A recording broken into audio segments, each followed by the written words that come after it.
Hey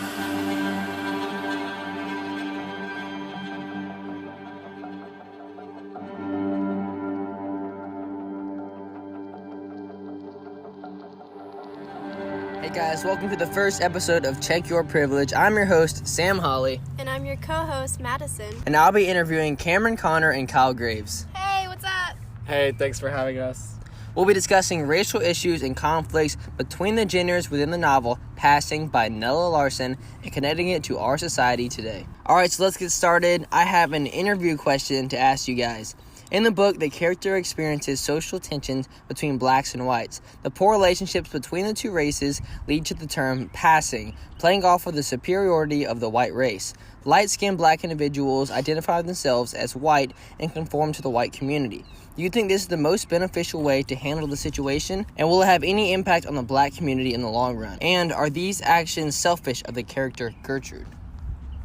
Well, I definitely think that it is not the most beneficial way to handle the situation because it is definitely more selfish than anything else. It is only going to push the hatred that white people have for black people into themselves and just make them despise every single characteristic of theirs that is notable as black.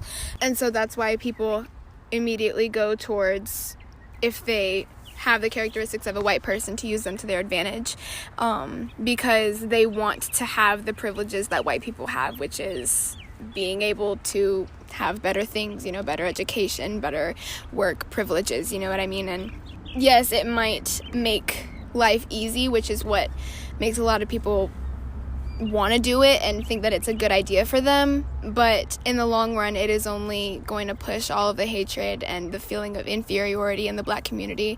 It's going to make it go 15 steps backward. And the actions of the character Gertrude definitely display how a lot of people feel even today.